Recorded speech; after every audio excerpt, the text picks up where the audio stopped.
Malenia, Malenia, Malenia. Ooh boy. I've done about 7 or 8 runs of Elden Ring and I've beaten Malenia twice. The first time was on my very first run and I used pretty much everything, including the Mimic tier. The second time was during my very first challenge run of this game. And in that run, getting to Malenia took me about 80 hours. Beating Malenia took me about 100. I did this over about 3 to 4 months in short shifts, and by the end of it, I thought I was actually going to go crazy. But I did it because I'm stubborn, and I wanted to kill her really, really, really badly. I hated Malenia. I hated her because of that one move that I'm sure is the reason you hate her, Waterfowl. That's right, I'm a Waterfowl hater, or at least I was. I still kind of am, to be honest. I don't love Malenia, but I still like her more now than I did. When I beat Malenia at level 1 last time, I beat her because I stopped her from doing Waterfowl by throwing a frostpot at her head. Good trick, and I highly recommend anyone fighting her to do this, but in this video, I'm going to beat her again at level 1. I'm going to do it through sheer trial and error and with only dodge hit. And I'm going to do it in a fraction of the time it took me last time. How? With science. The last videos in this series were pretty loosely edited live commentaries without a script, where I narrated my learning process in a challenge run. Well, in this video, the boss is a lot harder, and it will take a lot more attempts. It's also much more difficult to talk and say interesting things while Mummy Malenia is ramming her big sword into me, so rather than make a long video where I repeat myself a whole bunch and have long stretches where I don't really have anything of value to say, this is going to be a much more condensed video where I talk from the future about what my learning process was like for this fight and what tools I used to get me through. It allows me to be a lot more in depth on my learning process and provide a little bit more insight into why these tools work, not just for Elden Ring, but for life. But first, let's cut to Gret in the past to talk about what setup I've brought into this fight.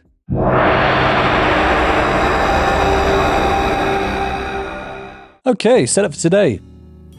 I have flowing cold curve sword. If you're a lore guy, you'll know that this is the weapon that trapped the Rot God. So this is a canon fight. This is actually what happens in the story of the game. I kill her. That was me. It's cold infusion because Malenia is weak to cold.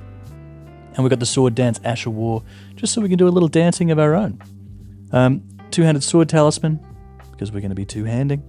Nelson's prosthesis, because this weapon does have multi-hit attacks. Sword dance does as well. Blade of Mercy. Hopefully we'll get some staggers off. We'll see how useful that is. We might swap it for something else. We'll see how we go. And Radigan Sword Seal as usual. I've got some pretty good muscle memory with Malenia, because I spent like God knows how many hours beating her at level 1 last time. But it's been a long time. She's definitely the boss I'm the least familiar with. And I've never used this weapon or this Asher War, so we'll see how we go. Yeah, I've never learnt how to dodge waterfall dance without the frostpot as well, so it's going to be really interesting to try out. I have already gone in there once before just to see how much damage I did with this weapon, if it was going to be viable in any way. I think I'm going to be okay, so let's just go in there and try it out. I'm going to call out things as I see them, and we're just going to let it take time, because this is the hardest boss in the game. And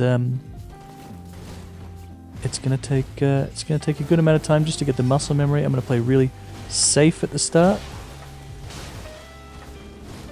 just to see what I can get away with. Thing about Malenia is there's like a real balance between being aggressive and patient with her, because you can knock her out, you can stun her, but she also does this thing where she kind of waits around, and if you just jump on her, that's when she kind of strikes. Sword stance here. It's pretty good.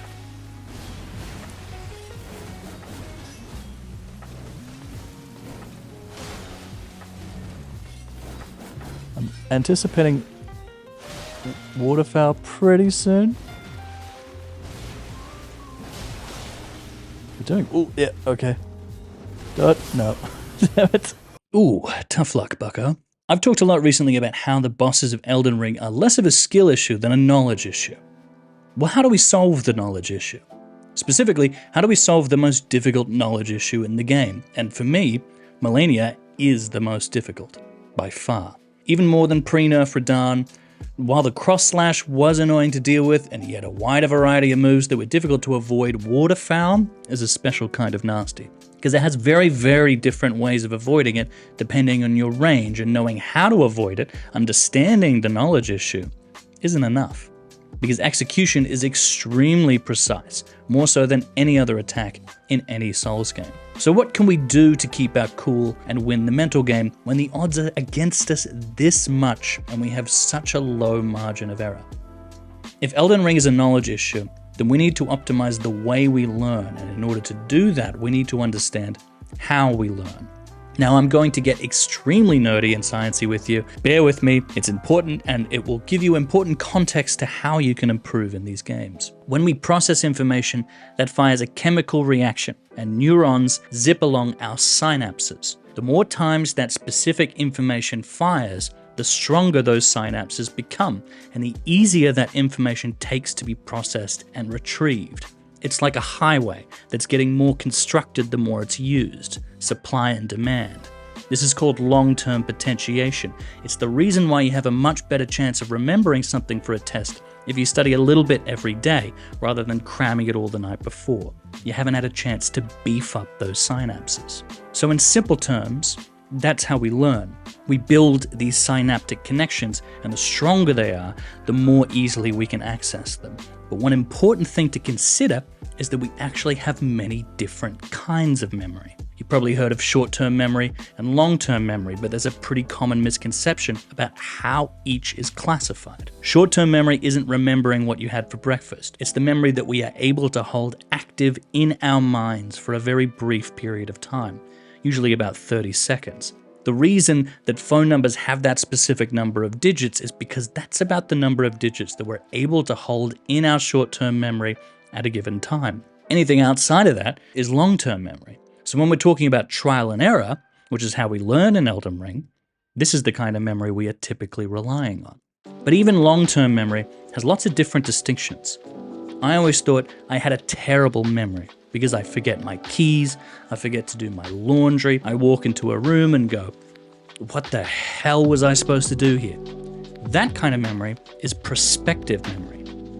And when we are doing that prospective memory thing, it actually activates a completely different part of the brain than the part of our brain that remembers facts and events. It activates our prefrontal cortex, which is the same part of our brain dedicated to attention and focus. It turns out that the reason I forget all those things is because I got that ADHD brain. But even if you don't have that ADHD brain, if you're living in the modern world, that means this part of your brain is probably pretty buggered, because our attention spans are fucked. There's a psychological theory called cognitive load, which is that there is a limit of information that we can hold in our working memory at a given time. Our working memory is the capacity that we have to draw on when we're performing a task, and it uses the same part of our brain that prospective memory does. That part of the brain is pretty fucked up because there's so many different things that require our attention these days, and it is our prospective memory and our working memory that we rely on when we fight bosses in Elden Ring. We die and we tell ourselves that we need to dodge that in future attempts, but when we get there, we don't. We forget. It's frustrating. Because when a boss raises its arm and you're trying to remember if that's a cue for you to dodge left or right or forward or back or wait for a delay, that takes up a certain amount of bandwidth. And so does that assignment that you have that's due in 2 days. So do the dishes that need to be done. So does the message that you just got on Discord that you want to check. So does whatever you have on the second monitor. So does the conflict in the Middle East, climate change, the ever-present fear that we will die alone and unloved. All of this contributes to our cognitive load, and it all works against us when we are trying to remember what to do against that attack. If success in FromSoft boss fights means learning movesets, cognitive load is our greatest obstacle, not the bosses themselves. I think part of the reason why people are more exhausted with the learning process these days is not just that bosses have become harder, but because our attentional processes have gotten so much more fucked since 2009. But hey, that's just a theory. If our working memory is pretty much a dud, what do we do? Well, here are some things that I do to keep myself under the cognitive load. First, and you've probably seen me do this a lot if you've watched my other learning videos, is strengthening my memory trace by verbalizing the intention. That's a swords dance, not an R2 for sure. I think I only do fully charged R2 when she jumps up in the air. Sometimes saying something out loud gives our memory that little extra kick to set in. It also helps to count out loud if there is specific timing or a number of attacks.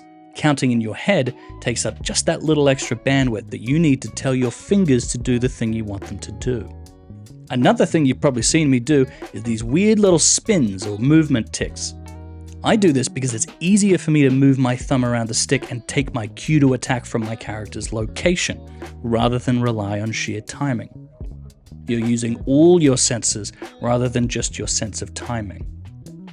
Another is cue salience. You may have heard that old trick of tying around a piece of string around your finger to remember that you need to remember something. You can do that in the game. You want to know the reason why I wear this mask? Well, it's because that's my face, obviously, that's my head, but also it reminds me that I'm recording this. It reminds me that I've got a microphone on and I'm supposed to be talking into it, because I'm an absolute Goomba and I will forget and say nothing for a full hour and look over my footage and go, cool, this is useless.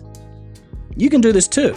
If you're getting frustrated because you're not remembering to dodge and attack a certain way, wear the silly hat of shame as a reminder that you need to remember to remember. Another very simple trick, and this is going to sound silly, but it works, trust me, get a notebook and write notes. Write down when you have found an opening for a fully charged R2. Find which attacks are traps and are not actually punishable and write them down. The more you can take that information out of your head and put it onto the page, the more space you'll have in your working memory. It's like having an external hard drive for your brain. But storing and retrieving that memory isn't enough, because if the timing is really tight, like it is for these later fights, you also need to execute these strategies correctly. You may have heard of muscle memory. Our motor system goes through this long-term potentiation just like our brain does. And when we remember to dodge left, we have to send that signal from our brain all the way down to our left hand to hold the stick in that direction. I'm sure the phenomenon of knowing what to do, but your hands not doing it has happened to you. It's totally normal. You just haven't strengthened those synapses. That takes time, and you should be patient to let that happen. For me, there are 3 phases to learning a boss in this game: encode, experiment, execute. In the first stage, you are getting familiar with the boss's attacks and encoding the timing. I've got a head start with Malenia here because I fought her at level 1 before a lot. It was a while ago, but I still have this muscle memory buried in there. The only things I really need to learn how to dodge properly are waterfowl and the clone move. That's a big part of my encoding process in this fight, figuring out how those moves work. The next phase is experimenting. And this is knowing the best ways to dodge everything, what attacks are the best to punish with, and cementing my build to best optimize my strategy. I'm using a different weapon here than last time and doing a lot less damage, so I need to figure out how I can maximize that damage. The final phase is the execution. The plan is set. I know exactly what I need to do, and it's just a matter of execution. It's just a matter of replaying the fight until my synapses are so strong that the signal is sent to my fingers so fast that I don't need to consciously direct them. This is the flow state. This is where you want to be. So right now, we're encoding. We're refamiliarizing ourselves with this fight and figuring out how she works. As I mentioned, Malenia has really low poise, so you can hit her out of a lot of attacks, but some you can't. And that's a big part of this early learning process, figuring out when I need to respect her. I'm also figuring out my own moveset and what I can do with what I have. Swords Dance turns out to be a really great Ash for gap closing, which is great for my strategy of being patient and hanging back. Malenia has a big sword that roll catches a lot, so keeping your distance until you get a chance to punish her is a really good thing to do. We have a tiny little sword, so being able to zip to her is really handy here. Light roll is also really handy here because if I have a little distance and she does this little flurry move, I can avoid it altogether by just rolling back, which I wouldn't be able to do with medium roll. I also identify pretty early on some really big punishes here and here. But the number one thing I'm figuring out here is waterfowl. I'm counting how many attacks there are that need to happen and how they happen. It takes a lot of dying, but eventually, from a complete fluke, this happens. Yeah. Oh! Oh my god, I did it! I have no idea how I did it, and I think for some reason, halfway through, I crouched. I don't know how I did that. I did it. Big win. But at this point, I have absolutely no idea how I've done that. What I know now that I didn't then is that I sprinted back far enough for the first set of flurries to miss me. Then, because I'd already tried every other option, I tried rolling into her. I spam rolled twice. The first takes me forward into her, but Malenia passes over me and behind for her third flurry. I'm locked on, so I do a full 360 and roll the other way. I'm confused. Somehow that makes me click my stick in to crouch, and I just sort of walk back slowly away from her in sheer terror, and it works. I've somehow stumbled onto a very viable way of dodging her, but I have no idea what I've done. I just pushed buttons. I keep trying to recreate this miracle, and over and over and over again, I can't. Eventually, it becomes too much and I decide to give it a rest for the night. One of the best things you can do to learn is to make sure you spend time not learning. And the best time to spend not learning is sleep. There is still a lot of mystery surrounding the question of why we dream, but one theory is that we dream to consolidate our memory. So, good night, bubbies. More Malenia tomorrow. Night-night.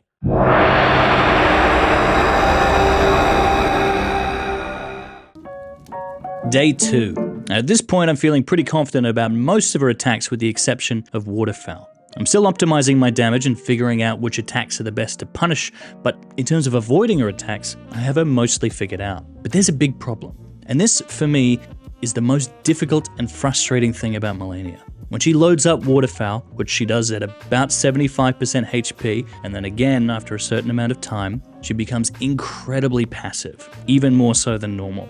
I'm trying to bait her out to do it while I'm at enough distance so I can try to dodge it at long range, but a good deal of the time we're both just eyeing each other down. And this is the mental game of Malenia. You wanted to do waterfowl at range so you have an easier time to dodge it, but she wants you to jump on her head so she can do it up close. It's a standoff, and this is where a big part of the frustration of this fight comes from. She rewards aggression, but she punishes impatience. I know there are things you can do to rectify this. You can throw stuff at her, for instance, to force her to attack you. But I'm going the purest route here and fighting her just with trial and error and dodge hit, which means a lot of trying to bait her and her trying to bait me. So when I hit her, I have to immediately run away again, and it's frustrating. But it gives me the best chance to learn how to dodge it consistently. And eventually, I figure it out. Oh! I did it! You just have to roll forward after the second one and then just hold back. Malenia goes right over your head for the third flurry, so you don't even need to roll at all. If you just hold forward a little and then back, you will move in the opposite way as soon as she passes. It takes a long while before I'm able to do this consistently, and occasionally I do still get tagged, but even still, I figured it out. And all the while, I'm still figuring out how to squeeze in more hits. Eventually, I do enough damage to finally get it to phase 2. Oh, that's phase 2, baby. Okay, now I just sprint, right? Yeah, that works. Okay.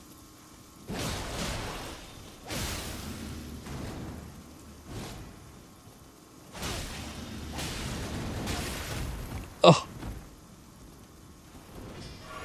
Oh no. Damn it. Oh well. Hey, phase 2. This is a huge win. I celebrate the minor victory, but there's still a big problem. In order to get Malenia to do waterfowl at that range, I need to be passive. Because I'm passive, my damage is low. Phase 1 is sometimes taking 2 or 3 minutes, which is a long time to not get hit. At a certain point, I realized that I'm going to need to find a way to be aggressive. I need to learn to do the thing. You know, the spin.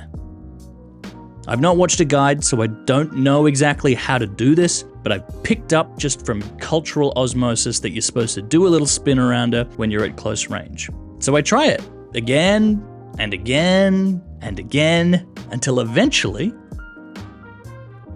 I did it. Elite gamer maneuver, but I have no idea how I did it, and it's definitely not consistent. But I do know it's possible, and that's enough. It means I don't need to be as passive as I've been playing, which is a huge morale boost. And that morale boost is enough to keep me going. I start to get into phase 2 much more consistently.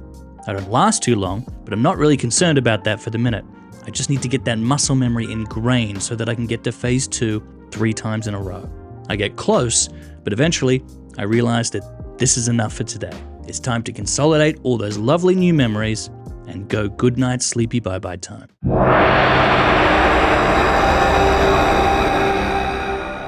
I've taken a few days off.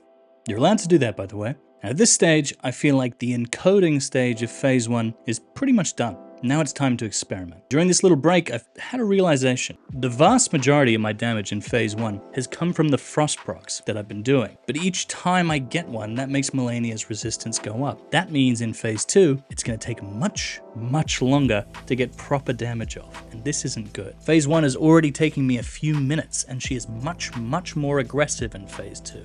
So I go back to the drawing board a little and think about what I can do to increase my damage. To start, I equip Godric's Great Rune.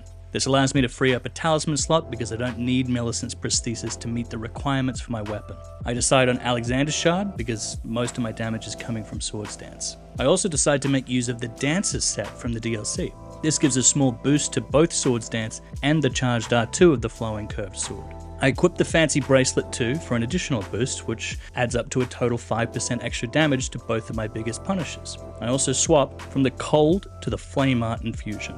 With the added equip load from the extra endurance from Godric's, I can also equip a Seal and start casting Flame Grant Me Strength to buff my damage even more. It doesn't last long, but it gives me something to do if Malenia is being passive because she has Waterfowl loaded.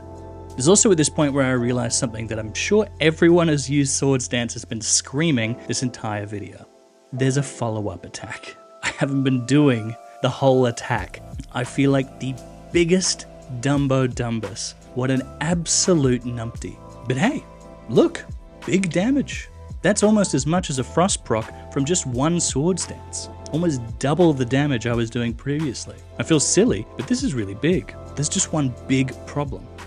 The added recovery from the final attack in the chain means that my timing is slightly different. I can't seem to consistently dodge Waterfowl close range like I've been doing. I do manage to get it a couple times, but that extra fraction of a second makes an already tough maneuver so much harder. It feels like I'm 2 steps forward, 3 back. Although I'm doing more damage, I'm finding it harder to get to phase 2. I start to only use the full Swords Dance when she doesn't have Waterfowl loaded up, but that makes me impatient. It starts to annoy me that I need to play defensively. God damn it. I'm getting so triggered by Malenia at the moment. I'm not good at playing defensively in any game, really. I like my foot on the accelerator. I'm usually the most frustrated with bosses in this game where you really need to pick your moment to strike. The Scattertree Avatar is a perfect example. Out of all the bosses in the DLC, it was the silly sunflower guy that annoyed me the most because you can't just whack away at him up close. You need to keep your distance until you can get one really good big hit on his head for extra damage. I don't like that, so Malenia is really tough for me. At this point, Malenia is winning the mental game. Because I'm impatient, and I'm frustrated that she's making me play defensively, I'm jumping on her more instead of less, and it's catching me out. I'm playing into what she wants. She has me in the palm of her hand, and it's driving me nuts. She's gonna do it, I can feel it. Come on. No way. Ugh. Unreal. I've got that cognitive dissonance. I start immediately thinking of other Ashes of War I can use. I start to think if I should give up dodging it up close and use Frost Pots. I think about options to make myself stronger to rush through the fight. But I resist. I know that I'll get really mad at myself if I go against my own restrictions, so I keep at it. But I'm not happy about it. Eventually, I realized that if I play any more tonight, I might actually resent this whole challenge so much that I might give up. Ugh, God damn it. Just immediately. I hate Malenia. So I need to sleep on it. I need to consolidate those memories and sit on it for a bit. It's sleepy bye-byes. Night-night, grumpy Gred.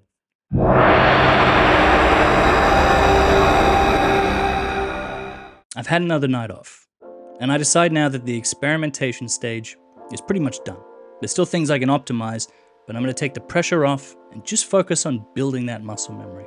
When I'm in the execution stage, something I like to do is put on a podcast or put YouTube on the second monitor, just focus on building my reflexes. This contributes to the cognitive load, but not such a problem now that I've figured out her moveset. I'm focusing on just strengthening the synapses between processing the information and getting my fingers to move. I'm working on the motor system. So I just chill out and be at peace that tonight I'm going to die a whole bunch and I'm probably not going to get her.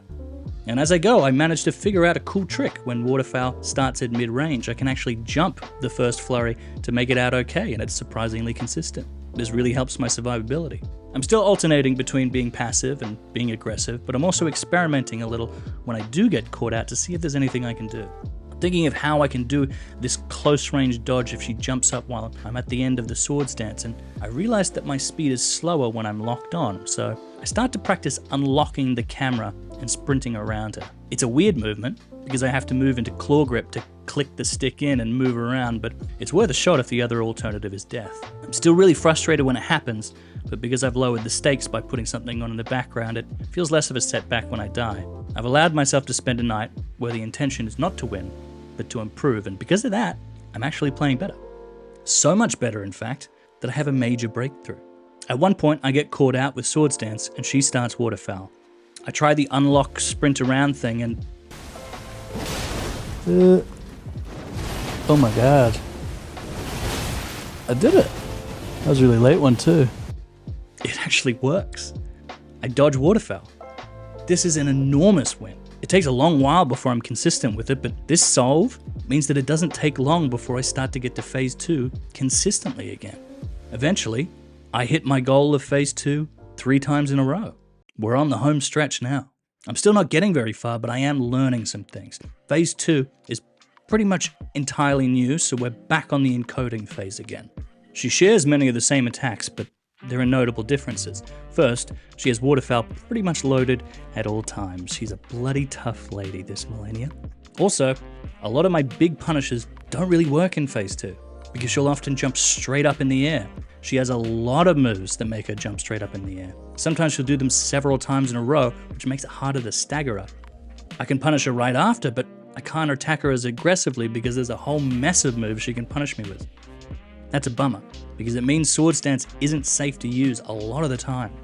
I'm sure I can find a way to bait out her jump and roll behind her, but at this stage I just want to stay alive and play it safe in phase 2, because there's more to learn. There's also the big new move, the clones. I think this is going to take ages to learn, but by a complete stroke of luck, I end up figuring it out pretty easily on like my second or third attempt by just spamming dodge left. I need to be at a certain distance, but if I roll, wait, roll, etc., I'm completely safe. But I need to make sure of my positioning, because if I run into a wall, well, drop dead Gred. Even so, this move is much easier than I thought it would be. Big relief. This means the encoding stage of phase 2 is pretty much done already. I can continue experimenting to squeeze in more damage, but for the most part, I've at least figured out a safe option to dodge and punish pretty much everything. Taking the pressure off of beating her has led me to improve significantly in such a short period of time. It really was the frustration of needing to be patient while also wanting desperately to kill her that was holding me back. By choosing not to obsess about killing her and instead find my way to the flow state, I've kept my cool and improved. I've gotten the upper hand in the mental game. I'm not 100% consistent with all my dodges, but I am consistent enough. All I need is one good run.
figure out how to, uh-oh.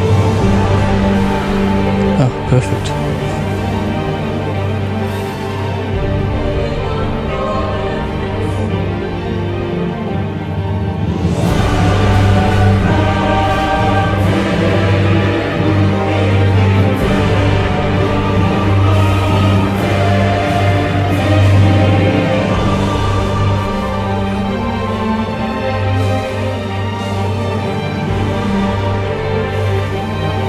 Okay. I think we can just roll left. Yeah, perfect. Oof.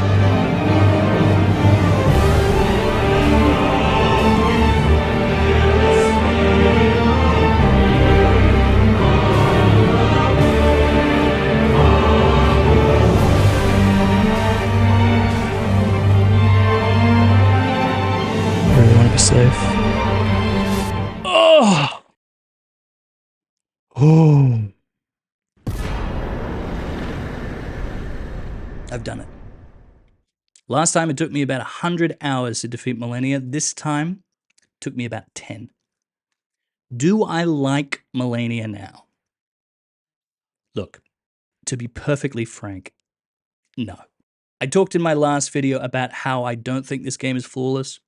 If I were to review the base game, I'd probably give it a 9.8 out of 10. 0.1 of that score would be Elden Stars. Fuck that move. And Malenia, I just don't love her. You may have had a fantastic time fighting her, and that's absolutely valid. She's just not my thing.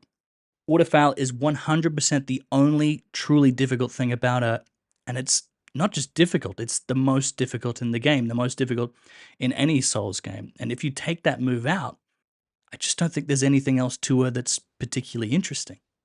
Most of the time, you're moving backwards to get out of her range instead of staying in her face and dueling her like a lot of other bosses her size.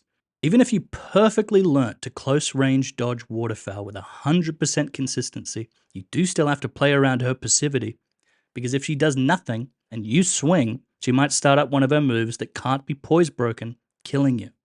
I'm sure there are solves and builds that invalidate these issues, but even if you did comfortably find a way to be aggressive for the whole fight, her moves just aren't that much fun to dodge. There isn't any sort of interesting rhythm or variety there, and the vast majority of her attacks are just her swinging her sword. At the end of the day, it's just one boss that I don't love in a game full of amazing bosses. But it is the hardest boss in the game, meaning you'll likely spend more time fighting her than any other, and that's not great. But the main reason why I've got a bit of a sour taste in my mouth after all of that learning is that most of that time was spent learning to deal with waterfowl at close range. It's what contributed to most of my deaths, and in the final winning run, which lasted almost 5 minutes, she didn't do it. And I feel cheated, because without that move, she's really not tough at all. So much of her difficulty is dependent on the RNG of if and when she does that one move. I feel like if I had a run like that hours or even days earlier, I would have beaten her in much the same way. I spent a lot of time finding a reliable solution to that move, but then I just got lucky. I even thought about reloading my save data and just trying again until I got a run where I did get a close range waterfowl dodge. But why? To prove that I can?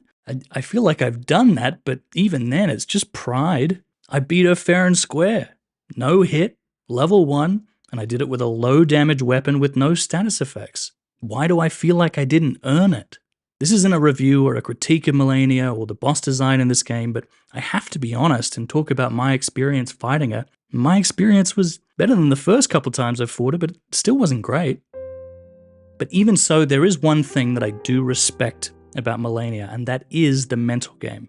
She forces me out of my default playstyle, and it does really feel at times like it's a dance. You're moving around each other, just waiting until someone tries something, and then suddenly there's a flurry of movement before you reset and wait for your next window.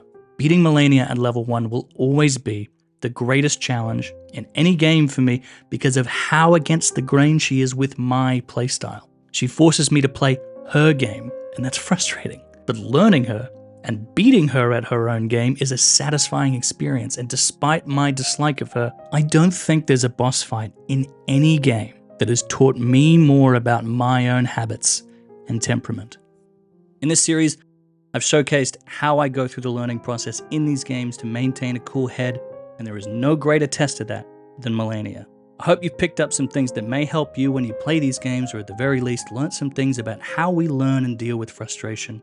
This is the last in this series. This was really the only fight in this game that I didn't know very well. If you'd like to see more of this, please do let me know. Maybe there's another game I can learn. I'd love to do this with some of the older games in this series, or something new that's maybe on the horizon. Who knows? And if you hated this and prefer me making the other stuff, let me know too. I'm still figuring out what this channel is, so any feedback is absolutely appreciated. Thank you so much for sticking around to the end of the video. I started the channel not that long ago, and it's been insane to see it grow this quickly. I'm really looking forward to seeing where we can go from here. Keep playing video games, keep talking about them, and be cool about it. But most of all, please, please, please, have a great day. Thank you very much to Spencer Moss, and an extra special thank you to Laker for being my patrons. If you want to support the channel, you can do so using the link in the description. At this point, all Patreon support goes right back into the channel, so it'll really help me to just create better content for you. And I'm also uploading live commentaries there and some behind the scenes stuff, so worth checking out if you want to hear me talk even more for some reason. Thank you again for making it to the end of the video, and remember, don't forget that thing that you didn't want to forget.